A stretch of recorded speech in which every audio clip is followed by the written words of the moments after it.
இன்னைக்கு நம்ம சேனல்ல வீட்டில் இருக்கிற கேரட்டை வச்சு எப்படி சாஃப்டா மெதுன்னு சூப்பரான ஈவினிங் ஸ்நாக்ஸுக்கு ஒரு கேக் செய்யலான்னு பார்க்கலாம். அதுக்கு ஃபர்ஸ்ட் 2 கேரட்டை நல்லா தோலை சீவிட்டுங்க துருவி எடுத்துக்கலாங்க. 3/4 கப் வர அளவுக்கு நம்மளுக்கு கேரட் இருக்கணும்.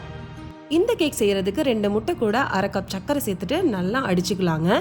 அது கூடவே 1 கப் மைதா, 1 teaspoon baking powder, 1/2 teaspoon baking soda, கொஞ்சமாக சால்ட்டு எல்லாத்தையும் சேர்த்து நல்லா கலந்துக்கலாங்க. இது கூடவே நான் 1/2 கப் சன்ஃப்ளவர் ஆயில் ஆட் பண்ணியிருக்கேங்க. நீங்கள் பட்டர் ஆட் பண்ணுறதுனால ஆட் பண்ணிக்கலாம், நான் ஆயில் தான் ஆட் பண்ணியிருக்கேங்க. எப்படி இது எல்லாத்தையும் சேர்த்து மிக்ஸ் பண்ணும்போது பார்த்தீங்கன்னா ஒரு கெட்டியான பேஸ்ட் மாதிரி தான் வரும். ஸோ கொஞ்சம் லூஸாக வரணும் அப்படிங்கிறக்காக நான் 1/4 கப் அளவுக்கு காய்ச்சி ஆற வச்ச பால் சேர்த்து எல்லாத்தையும் நல்லா மிக்ஸ் பண்ணியிருக்கீங்க. கொஞ்சமாக நம்ம வெண்ணிலா எக்ஸ்ட்ராக்ட் ஆட் பண்ணிக்கலாம்.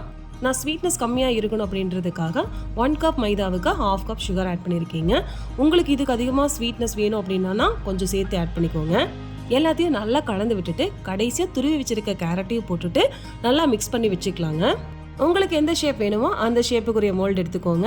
அதில் லைட்டாக ஆயில் ஆர் பட்டர் ஏதோ ஒன்று அப்ளை பண்ணிக்கோங்க. அதுக்கு மேலே பட்டர் ஷீட் வச்சுட்டு அதுக்கப்புறம் இந்த கேக் மிக்சிங்கை போட்டுட்டு ஓவனில் வச்சு நம்ம பேக் பண்ணி எடுத்துக்கலாங்க.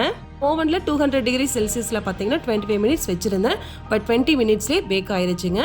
அந்த பேக்கிங் டைம் பார்த்தீங்கன்னா நம்ம மோல்டு ப்ளஸ் குவான்டிட்டி இதுக்கு தகுந்த மாதிரி சேஞ்சஸ் ஆகுங்க. அது கரெக்டாக செக் பண்ணிக்கணும்.